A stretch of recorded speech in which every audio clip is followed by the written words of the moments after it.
This is Physics 2212, Lab 2, line charge. My name is Henry Stewart. I'll be doing this presentation. So we'll start off with a little introduction, the purpose and some main ideas, and then some results. So this lab focuses on charged particles and their interaction with other charged particles and neutral matter. So pretty much we're going to be working with a piece of charged tape and treating it as a line charge. And we're going to model the situation in GlowScript using Python. And then using GlowScript, we were able to find that the value of the charge was calculated to be 6.5 to the times 10 to the negative 8 coulombs. Alright, so we got a few concepts that we'll be using in this lab, which involves the electric field, Coulomb's law, and then the electric field due to a rod, which are calculated using these formulas seen all over this page. Right. So here we got some assumptions, and we're going to find the system and surroundings. So the system of the lab is the charge U-tape that we've created, and the surroundings in this lab are the pen, the hand, and anything else affecting the U-tape. So we're going to ignore air resistance and any other forces in the room.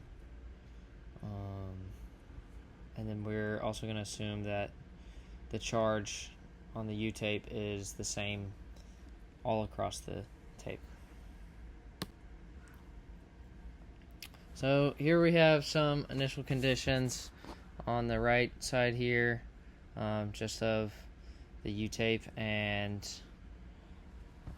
what's going on with the U-tape. So the U-tape, when I did the experiment, it was 20 centimeters in length, 0.2 grams,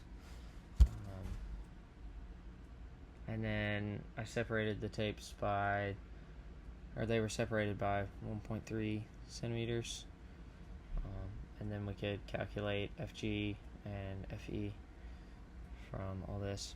And so another thing we found in this lab is the tape is attracted to the hand on the table, but it's repelled by the pen and repelled by the other U-tape, which is the same that we found in the previous lab.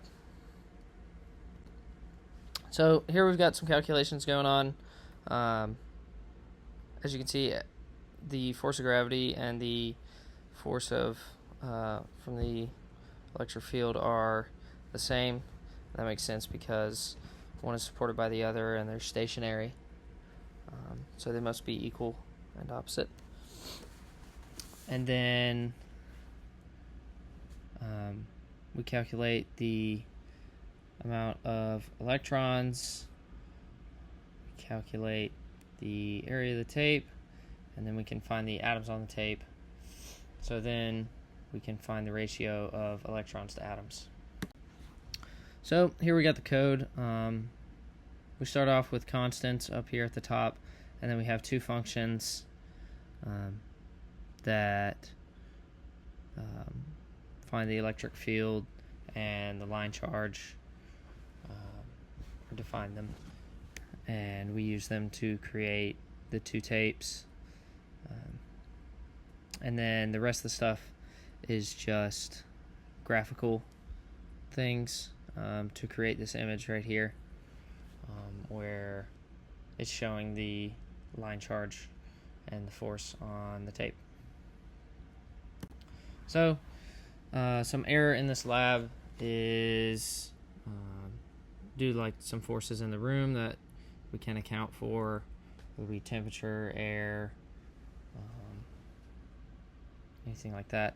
There could also be some calculation errors that I may have had due to and proper measurements. So the what if question asks us to compare the point charge and the line charge, and as you can see they differ quite a bit down here, and the y answers that because the line charge is more realistic, because in real life there's charge all over the tape rather than just in one point.